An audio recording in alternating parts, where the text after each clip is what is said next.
What's up, everyone? It's Gavin or Tweek. What's good? It's Marcus or Pink. What up? What up? It's Charles or Chuck.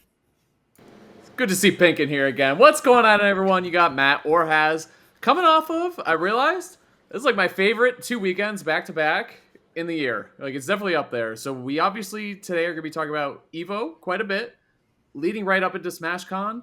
But first, I got to throw it to Charles. Charles, right. Come on, chill it up, baby. Come on. If you guys enjoy the Tweek Talks content, make sure to like, comment, and subscribe. If you're listening on any of the podcast platforms, make sure to go ahead and give us a rating. It's okay. You can be honest. And on top of that, make sure if you really want to support us, you want to join our Patreon. We do bonus content every week. This week's bonus content will be talking about motivation, how to stay motivated. That's going to be the main topic. And you can also ask patrons, or you can also ask questions on the Patreon or on the YouTube comments. And on top of that, we have an event coming up called Watch the Throne. It's going to be this top level invitational, and I'm very excited. It's going to be in December, early December, and I'm very excited. It's going to be December 8th through 10th, I believe. Yes. And we got some of the best, if not the best players from each different region, country going, and I'm really excited for that. And we're going to be pushing a lot more Watch the Throne action here on Tweek Talks. But let's get into the topics. There's a lot to talk about, right, Hez? Yeah, man. I mean, you want to talk about staying motivated? I feel so fucking motivated after every Evo. After every Evo, I'm like, I want to be the best human I could possibly be. Which like in is life. Great. Like yeah. life. Oh, yeah. This hype. transcends fighting games in Smash. This is like, I need to be a better person. Like, there's something going on here, which is great because I take that momentum and I ride it right to SmashCon. Like, I'm so ready to. Oh, yeah. Okay. The commentary roster did go up. I was waiting. I was like, I don't want to spoil it. But yeah, we are casting, which is great. We actually, for the first time in a while, we have 2 casters and 2 competitors in the building at the same tournament, and we're all going to be there. Wait a second. Wait. Hold up. What'd you say? It's been What a while. the heck? I know. It's been a really long time. When is the last time? Was it Summit?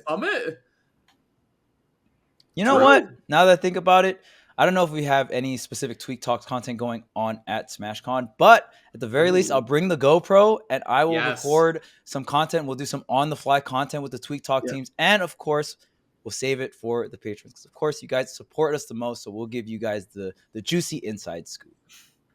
Oh, that was actually just a live idea. None of us had talked about that before. That's really good. Since we're not officially doing an episode or anything there, that was good, Chuck. Give it up. But yeah, all right. Let's talk about EVO because it is obviously one of my favorite events every year, and I think the same for you guys as well. So the top 6s now. Sorry, bad habit. Yeah. Going on for too long. It's still difficult to say, but for real. Top 8, they still get medals, apparently. Everyone who makes top 8. Oh, you just don't get to play on Sunday. More time for ads. I'm going to say. Great, top 8. Started with Marvel, which is one of my all-time favorite games. I was thinking about it this weekend. I think Marvel's my all-time favorite spectator esport. It's like it and Melee are so close to each other, which is interesting because they're like of the same era and like got like there were sequels to games like that to their franchise after they came out that no one played. Well, not no one, but they're like 2 different communities. No one plays Infinite. Well, some people play Infinite. I shouldn't say that because now it's like if people said no one plays Brawl. It's like yeah, obviously people play Brawl, but it's like there's 2 different communities like Melee and Ultimate Marvel 3, and then the newest game, right? So I love Ultimate Marvel 3, and it was a really, really good top 8 in my opinion. It was a lot of fun. Yeah, I mean there was no Morgan in top 8. I mean we did have 0 versus 0 grand finals. 2 Zero May Cries, but to be honest, it's kind of perfect. And Jabril, the guy who won EVO, for those who are out of the loop, has been so amazing for so long, and definitely deserves his chance to win an EVO. And he was dominant, to be honest with you, which is really, really impressive to see in a game this old. So really good stuff. This is a fun top 8. And it's interesting because Jabril was at Combo Breaker and they didn't perform. They performed well, but they didn't perform nearly as well as like this EVO run. So it's like they definitely started grinding even harder after their not winning Combo Breaker. yeah, didn't they? Cool they did win CEO though. Yeah. Some back-to-back W's. Yeah, it's sick. And I love the idea. Thing that I will say about EVO as just a tournament series is they don't just rinse and repeat, right? EVO is the most innovative tournament series within the FGC, within Smash, within so many different sub communities just went above and beyond. And having this throwback tournament is so cool. And the fact that they started off with Marvel 3, Ultimate Marvel 3 is amazing. And I It was perfect. cannot wait for the next one, right? Like, what's the next throwback game, right? Is it going to be Third Strike? There's so many different ways you could go about it. And it just adds so much level of hype. And it's a way to give back to the older communities, because there's some communities, I don't want to say older, but like, I guess it is just time. That's a fine. Older. No, that's a Yeah, fine. That's the older's right fine. word. Yeah, a classic. Yeah. Right, Yeah, right. And vintage. there is these like vintage communities, or especially with these vintage games, where people still play them and they still compete in them, right? And they still try to push the boundaries of these classic FGC games. So it's really fun to watch, and man, it was so sick. And even just like the bracket leading up to it, there was old school players, there was the new school players, right? So many different storylines. The commentary was fantastic. So I mean, shout outs to everyone that was involved with that tournament. Shouts to Tong, man, for sure too. You Yes. always gotta Let's gotta go, give Tong. it up to Tong, 100%. Killed it on the top 8, man. It was great. So Marvel. Then we went into Tekken, which was really, really good. Always a good watch. I know, for real. Tekken's such a great. I can't wait for 8. Is kind of how I felt. Like 7. I love 7. I've watched almost every top 8 at every big tournament for 7. I think it's such a fun game. Tekken always goes so fast too. It's just an insanely quick game. So Tekken was great. Guilty Gear. Come on, you already know. The funny thing about Guilty Gear, the best set had happened the day before. I don't know if you guys Bro. caught the Leffen comeback, but that What? shit was incredible. Yeah. How did he bring that game back? I was sitting there, I was like, oh my man, all right, well, Leffen's about to go to losers.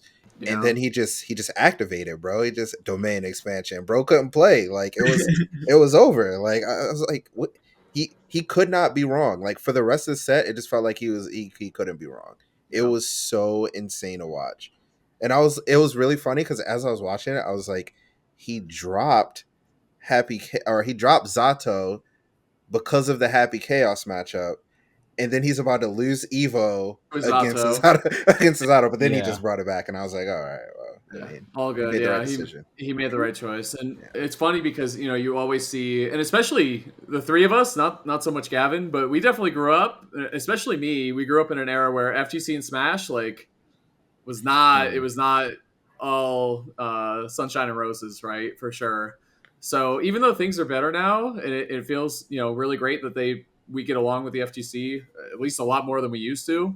Feels like a pretty big W that Leffen took that one, to be honest with you. You know what I mean? Smashers are grinders, though, man. Smashers are good at fucking games. Like, I don't know what else to say. But being good at a traditional fighter... It's honestly Yeah. kind of, like, ridiculous how talented, like...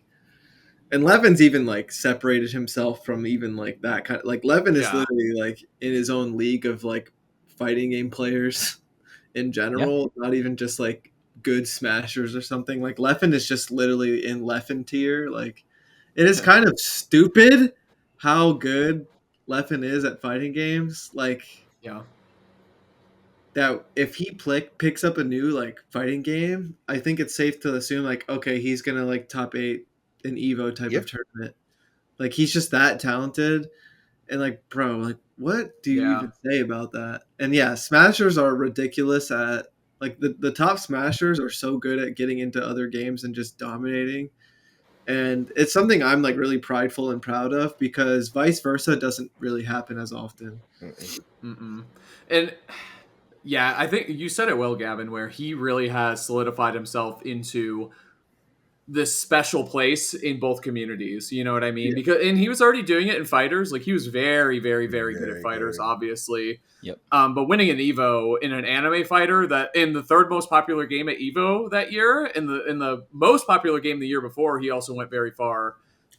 So he's really solidified himself in a special place in esports history, I should say, not even FGC or Smash or both. Like, it's something in between. And I think he's going to go pretty hard in Project L, if I understand. Yes. So I'm really, really excited to see what he can do there too, because when he commits to a game like this, it's GG. It genuinely it's insane. feels like this dude is, like, on some Mount Rushmore of esports type of shit. Yeah. Bro, Truly, he got yes, an Evo for 2 different games that are, like, different universes. That are Very very different, different, very Yeah. different. Yes. Like- I think Smash and then another, like, traditional 2D fighter. I think the only other fighter you could say that is, like, has very, very different properties, something like Tekken. I think it would be very impressive for someone to get 3D, a Tekken title and then maybe like a Street Fighter title. That would Good be point. around the same ballpark, right? Because Tekken has the third dimension, you know what I'm saying? So And I can't even think of someone who's done that aside, and I'm sure there is someone, and let us know in the comments, but aside from like the old school, back when like if you were a top player at one, you were top player at all of them. Like how Daigo used to be a really, really good soul in Guilty Gear, in CVS 2 and Third Strike. Like he would get top 3 in all of those back in the day just because he was Daigo and like really, really good. Justin Wong, same thing, like win Marvel. Marvel's another one too, where it's like Justin Wong's a multi-game. Is he champion? But yeah, he is. He won Marvel for sure. At least 2 Marvels, so yeah, go. But that was back in the day too. It's like kind of different eras of Evo, I would say, since the pool's gotten so much bigger. But even if Leffen, the fact that he's won one other Evo before this one is wild. Like he didn't just get second or something. Like, oh wow, he top 8'd one. It's like, damn, no, he's like, won 2 in 2 of the hardest and most competitive games that were at Evo, which is wild. When they like introduce the players and it shows like their like Evo appearances and like placings for Leffen, it's like cool. he's been a top player to Evo 1 million times. It'll say that him and Tokido. Tokido's was insane. It was like a calculator. It'll be like 1 or 2 appearances. Like, oh cool, some cool little info. Leffen 9 appearances. Jesus Christ. Leffen doesn't fuck around, man. He really doesn't. He's the GOAT, man. Best result first. It's like SSBM, what am I playing against? Like, geez. Amazing. I mean, speaking of that, easy transition into Street Fighter because one of the top 2 finishers also was a Smasher. I think is that a known fact? Like, do a lot of people know that Mena played Smash as well? Or do I feel like a lot of people in the Smash community know that, but people outside of the Smash community might not know. One thing before we talk about Street Fighter that I want to just kind of generally discuss is how FGC is growing in general. And it's so cool because all those player cards that like showed all the information of total appearance and stuff like that. When we look at other esports, the time that a player stays competitive is usually not that long when we're looking at things like League of Legends and stuff like that. And that's why Faker's legacy is so crazy in League, is because he's been around and he's been, very competitive at top level for so long. But when you look at the FGC, that's like a very common thing, right? Like these players that have put in at least a decade, maybe even more, right? And they're still showing up in these top placements, even though they're going up against all these young guns with crazy reactions and stuff like that. So I think for the future of FGC, it's so much easier to build these storylines and, get attached to some of these players and stuff like that when they have that much history in the game. And I just I'm looking forward to the future of like things like Smash and the FGC and stuff like that, because I think that's such an important factor for esports in general, right? Having that longevity with your players is such a key factor, and other esports don't really have that as much.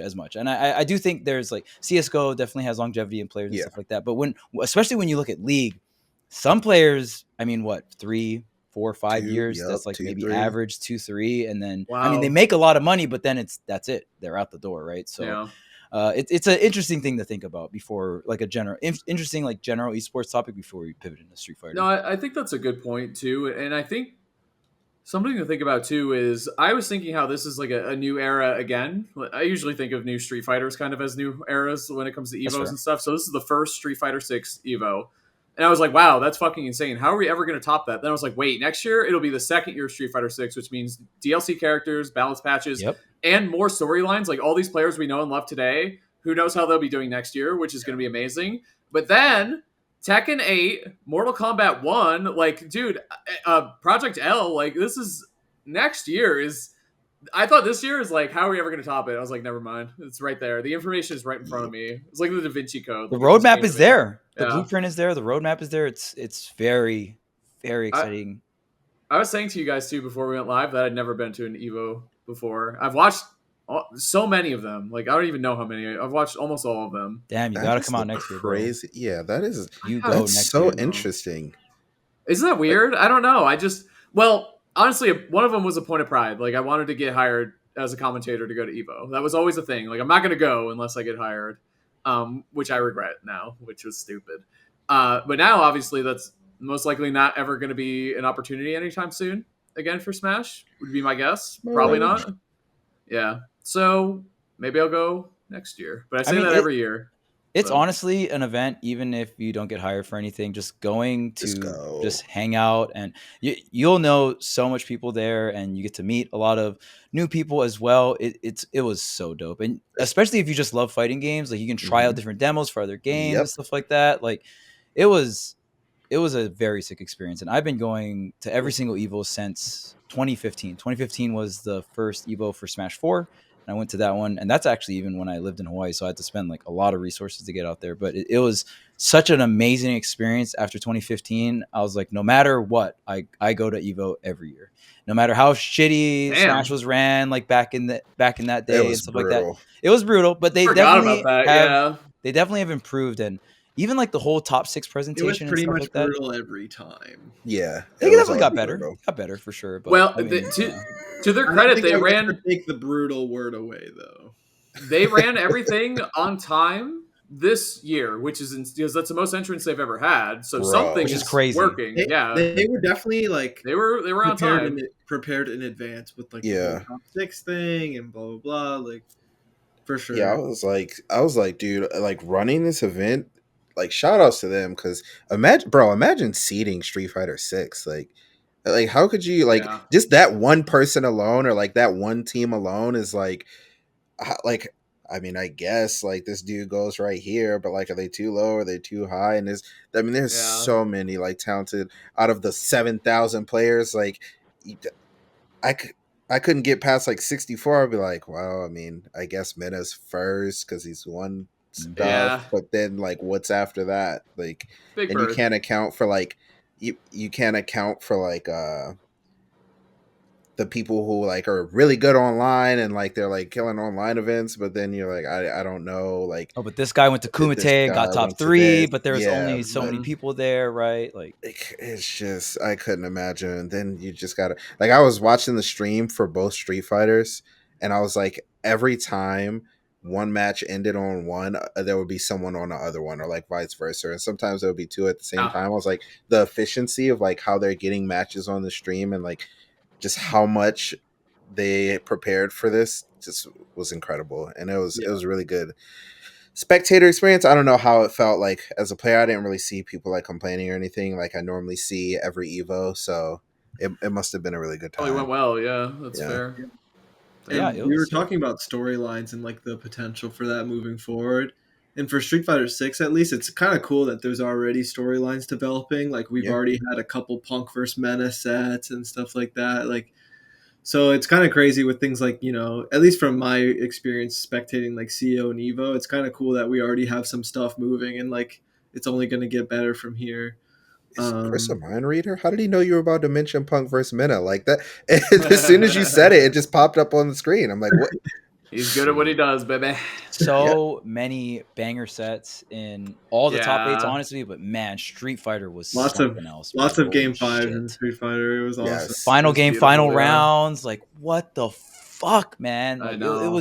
It was such a fun tournament to watch, man. There was the character diversity, like. Oh my god! I mean, I think the only duplicate character was Ken in top. Amazing, amazing character diversity. Wow. Man, agreed.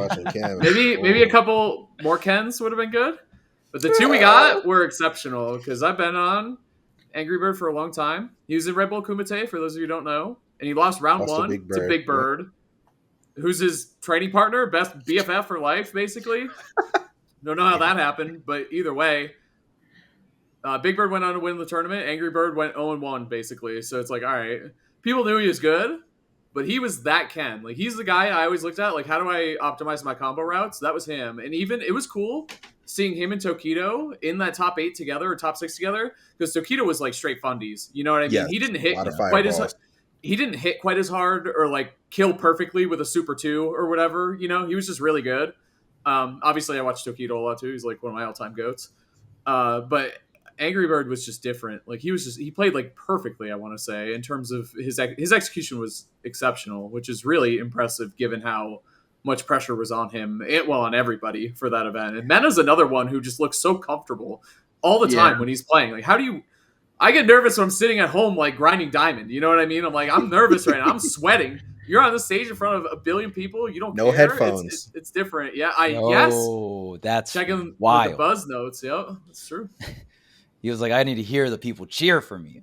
It's like crazy too, because that was the first time he's been in Evo top 8. So Yep. obviously he's have a lot of experience with Capcom Cup and has won Capcom Cup. So he definitely has the player experience, but man, I feel like Evo just has to hit different, right? Being up there, it just has to hit different. So the fact that he was, I know, like, Tweek's been up there, so it's crazy. Like, there's so much pressure on the line, and it's like the fighting game tournament, right? No matter what game you're playing for. So something that I can't even put into words, but when I look at the players' faces, I know what they're feeling, and I know that it is specific to them being at Evo and playing in top 8, top 6.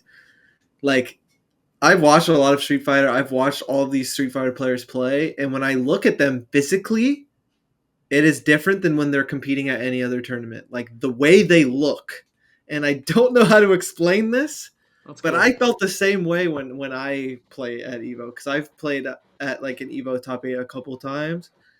And yeah, like there's something about it that like brings out this like kind of like feeling that like no other tournament does.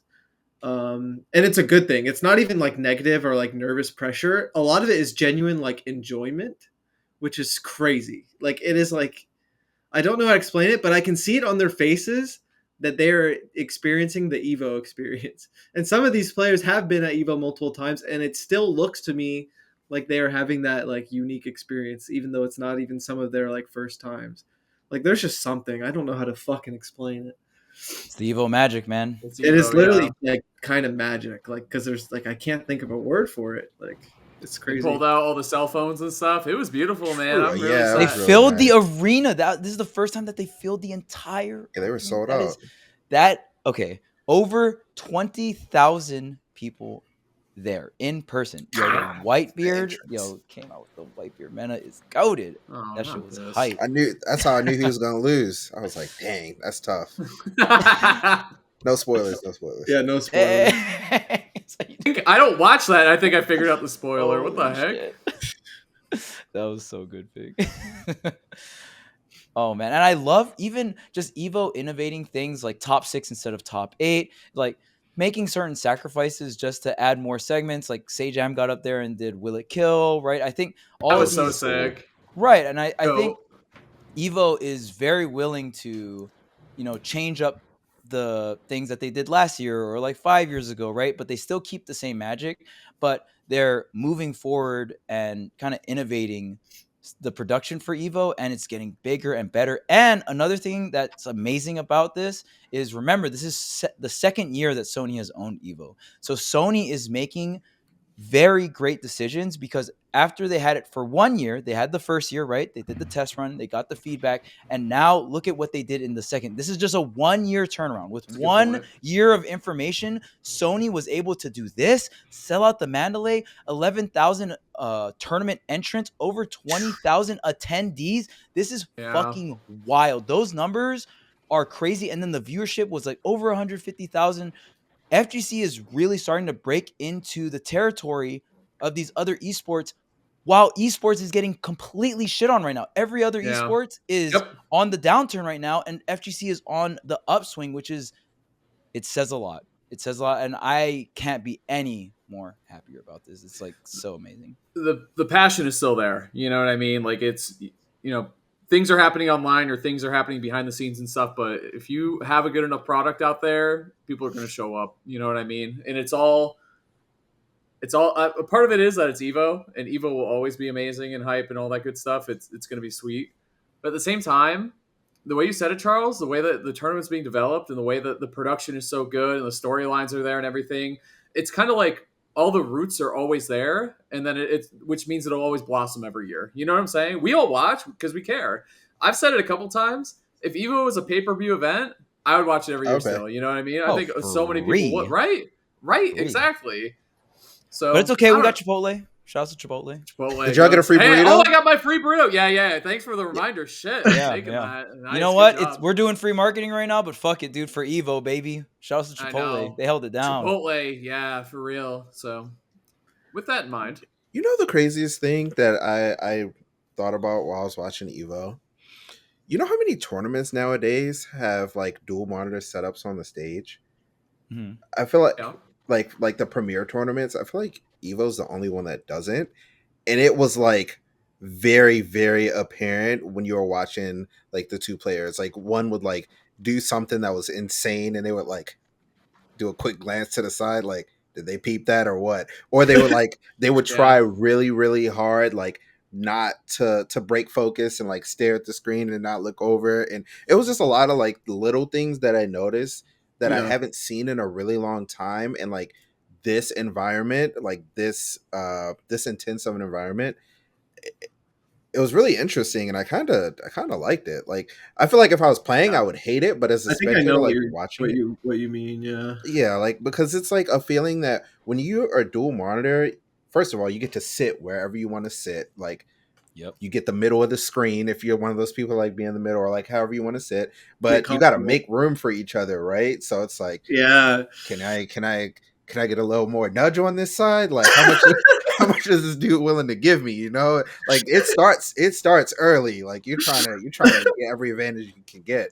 So it was just super, super cool. Like I would see, or like they would like look over to each other and like say something like or laugh. Yeah. Like Mena and Angry Bird were laughing a lot. And That's you can't I get think that part of with that dual magic monitor. that I was trying to. Punk too, yeah. Yep. Yeah. When it's two screens and you're across from each other, it's just you in your own head. You don't have to worry about the person next to you. You know, That's a good point. so that was really that picture, image, or scene is so nice. Man. Yo, look at It's this. so crazy. I think something that's really like grounding about it is every player in that top 8 understands the position they're in, like, Yep. and how special of an experience it is. And like I've been playing Smash for so long. I've won a bunch of tournaments. I've top 8'd a bunch of tournaments. So sometimes I take things for granted, and I even like, get fed up with the game, or I get angry and like I don't even want to be on that stage anymore. It's like you start to like, get desensitized to like this experience, even though it's so like special.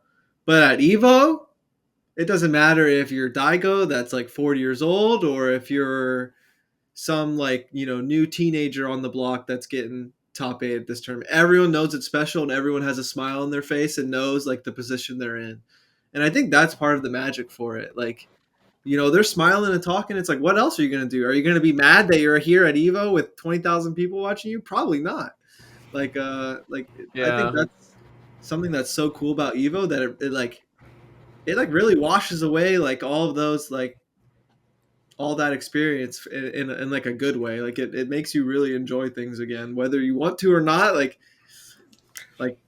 you're at Evo, bro. This is special. Like you better be having fun with your opponent. Like, cause it just naturally comes out. I don't know.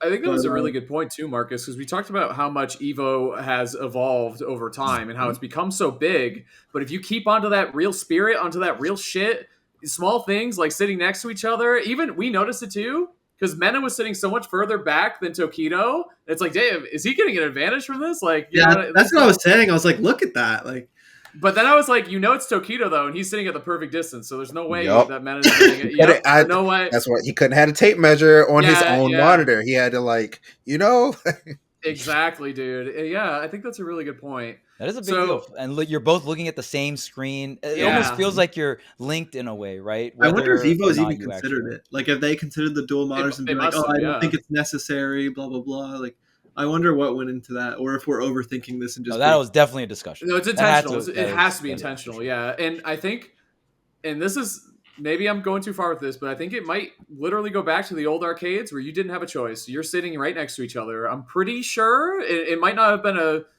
totally conscious choice, but I think that's the spirit of it. That's what my takeaway here for sure, because that's your elbow to elbow. You know what I mean? Like that's the real shit right there. Dude, I guess no, wait. There's a couple more marketing things I want to talk about, just in terms of like how innovative this tournament. Put it up, Chuck. Chuck was there. Yes, in there in person, it was breathtaking to experience everything in person. So even like the camera shots where they like start at the sticks and then they go up and look at the players' faces, getting those peripherals and those brands on there is very, very important, right? And then even like getting a Chipotle card for getting out of your pool, right? Because getting out of a pool in Evo is it's like something that you kind of brag about with your friends or something. It is honestly something to be proud of. I don't view it as like a scrubby thing to do or anything like that. Like, you should be proud of every phase you get through in tournament, right? And then you got different prizes for getting through different phases, which is super sick. And then we even saw like FlyQuest, pick up a bunch of players like right before Evo 2. And then, Punk was, really got third place, and a bunch of other FlyQuest players got really far. So that was really sick.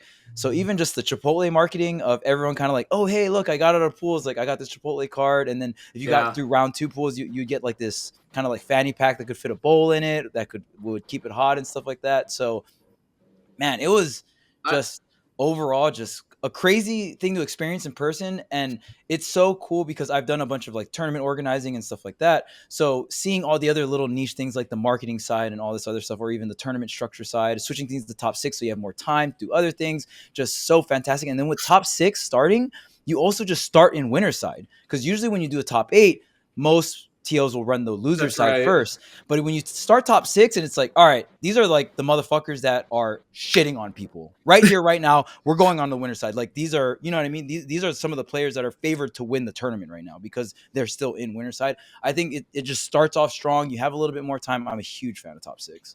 Dude, in the Chipotle thing, I got more tip of the cap to the fighting game community, because that was whoever designed that program, whether it was the Chipotle team or the fighting game people, or maybe both. Naturally, people want to share their accomplishments, and since you get something for it, they're going to put it on social media. I saw so many of them from people I don't even really follow or anything, just because people, exactly what you said.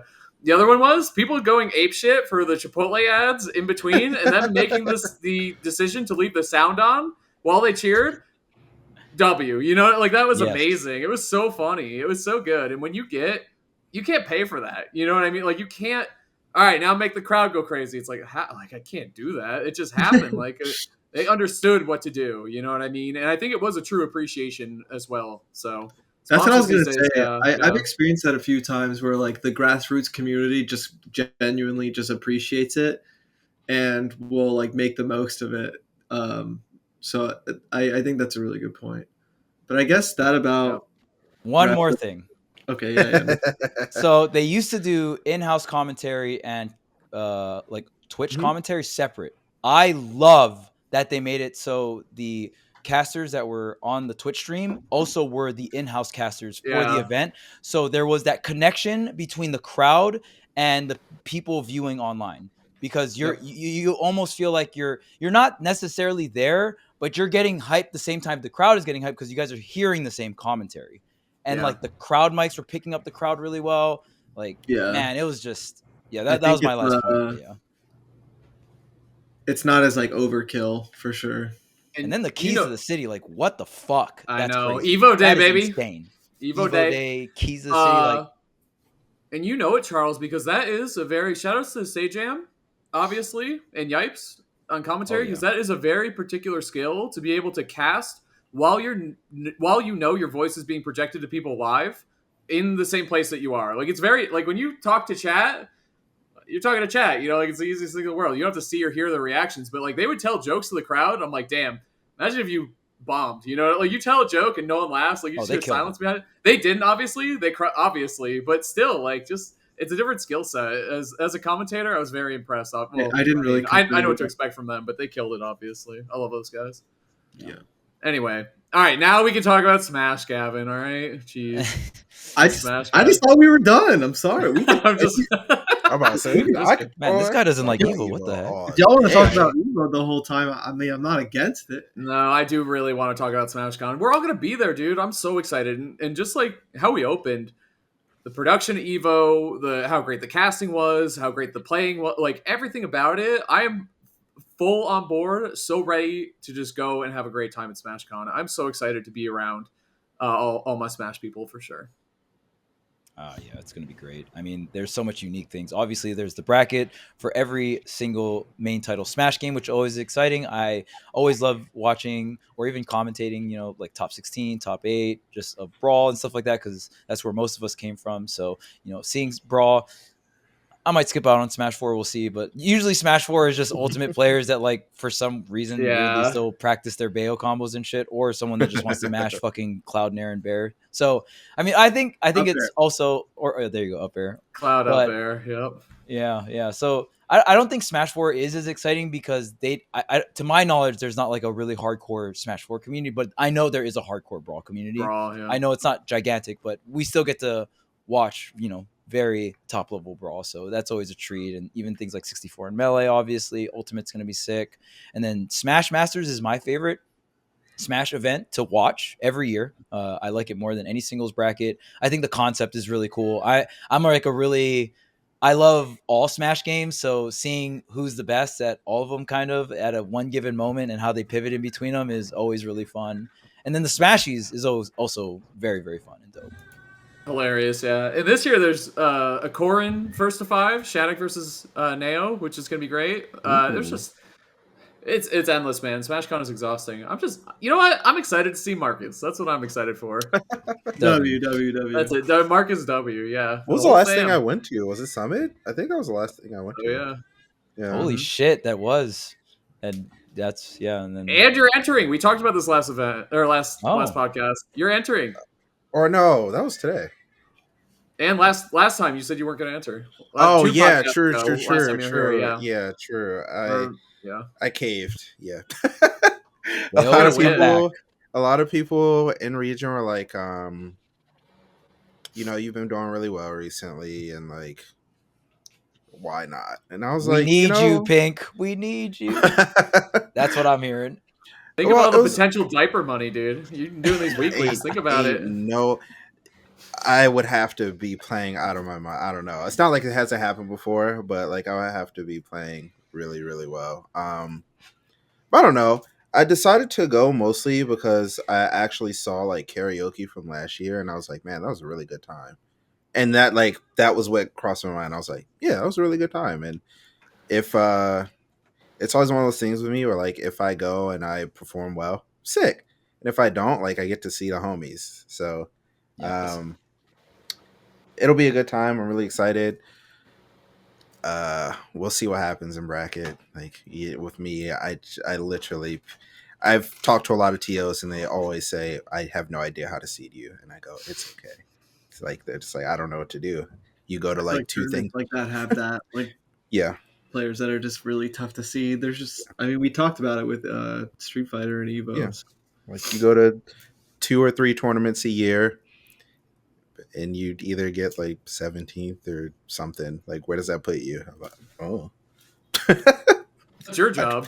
I don't know. Like, so, man, it would be cool if we had a seeding system based off of online rankings. I think something like Street Fighter could do this, where you link your account and it's like, oh, you have so much points in Masters, and it's like kind of auto seeds everything. I think that would be cool, like a interesting way of doing it. Obviously, there would be flaws, right? We have it, dude. GSP, let's do it. Run it. Yeah. Whoa. GSP, come on, man. I heard EVO actually seeded the top 1,500 seeds of Street Fighter. Isn't that insane? Wow. 1,500 people seeded for Street Fighter. And obviously, like going past that is crazy. Even just that number is wild to me. 1,500. But they were seeding like something like the first, like the top 500, and then after that, people just have the option to link their rank or whatever, or like link their account. And obviously, people could, ShamWow the system or whatever, and maybe get someone else's ranking or like Smurf and go really low. But you'd have generally accurate seeding if you were able to do that. We shouldn't do GSP. My Sephiroth isn't even an Elite Smash. Mine is W. Well, okay, maybe we should. Well, I still think seeding top seeds, this is something that I think would be really good for seeding like mid to lower seeds. You know what I mean? Yeah, no, like the rest of the tournament. Yes. I think professional players, having something in place, then you go from. You have information on professional players because they go to all these big tournaments, right? For the most part, so. Yeah. You should do it off Unite MMR is what I think we should do based off of. Ain't no way. Wow. Is that the best Glaceon? Best Glaceon, they call that once or twice. Wow. By who? I got an echo. I got an echo in this room, so it is what it is. If you want to believe something, you have to be the first one to believe it, right? True. I just made that Wait, up. I was about to say who said I don't know. that? I just made it up right now. I think it's really smart though. Put it on. Hey, I'm about to say, put it in quotes, trademark it. Yo, Hey. the Haz quote. I'm a big Yep. fan of that mentality. I've been living that mentality since I was a kid. So Fake it till you make it. It is kind of fake it till you make it in a different way, but this is like actually believing it though. Like I am the best Glaceon on the planet because that was me with Smash for so long. Even before I started going to a bunch of tournaments, I was like, yeah, I'm just the best. It is what it is. Well, yeah, it's like, duh, I'm the best. Like every time I queue in. Which is really toxic in a team game is really bad because then you just start blaming everyone else when things start going south. Like, yeah, that's bad. You can't be the protagonist every time. Oh no, Except not for me. pro tag syndrome. That's the worst. It's tough. But yeah, I mean, SmashCon coming up every single game. Obviously, is going to be there. My yearly dosage of N64 Smash, which is always a fun time. Yeah. Yep. Combo contest. the combo contest. Melee is going to be lit, obviously. A Shine coming up a little after that. We are officially in that key area of Summer Smash type stuff. So Yeah. I'm pretty stoked. Gavin, how are you feeling just preparing for the event? I know you competed at Smash Factor, and then we had kind of a week break, right, with Evo. So a week break in a sense of like week off Smash events for you. So what are you thinking in terms of like roster lineup? I know you had some thoughts in terms of just like the characters you were thinking about going into SmashCon with. Obviously, SmashCon is one of the few quote unquote like super majors that we still have where like everyone goes out to it, or mostly like guaranteed top 5 or the top 5 current best in the world or top 3 current best in the world in terms of seeding is going to be there. So this is one of the crazy, super important Smash events. And the new season just started. Smash Factor was the beginning of this season. And now SmashCon going to be a very impactful tournament. So all these choices and decisions are really going to matter. So I'm feeling pretty good. I've been a little nervous the last few tournaments because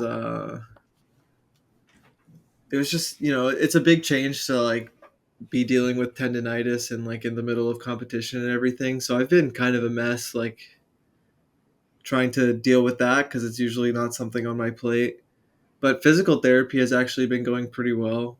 So like I feel like it's giving me confidence boosts, and I'm feeling like pretty confident and motivated going into SmashCon. I would say the keyword is probably more so confident rather than motivated.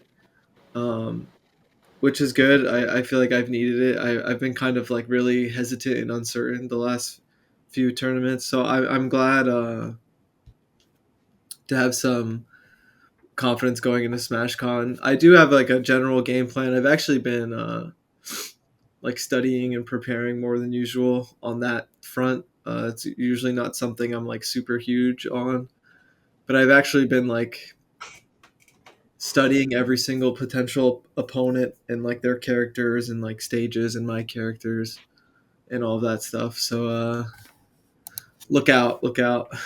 ooh, okay. You're gonna bring something spicy, something new to the table? Bro. Keeping a secret. I know you're usually pretty open about your character lineup. So I will bring out whatever is necessary. Oh, I like to hear that. Tweek is trying. Okay, We played last night, and there were at least 8 characters in the rotation. So and I only played 1, so there you go. Yeah, Glaceon. Yep. Glaceon and Smash. Just Glaceon mid. Get out of here. That's it. Oh, well, man. I think we're all really excited for SmashCon. I loved Evo. Yeah. I know you guys did too. We are going to film some additional Patreon content coming up here pretty soon. So if you want more Tweek Talk actions, make sure you subscribe to our Patreon. Anything else? Guys, before we take off here? Bro, there's a lot of good people going to SmashCon. International talent, like crazy, man. That like, is what I wanted to mention the most about the tournament as a whole is like the whole international thing. I mean, that's been like one of our main topics for a while now. Like this game is so global now, like whether you're competing in the US or outside of it. So shout outs to that. Shout outs to Smash Bros.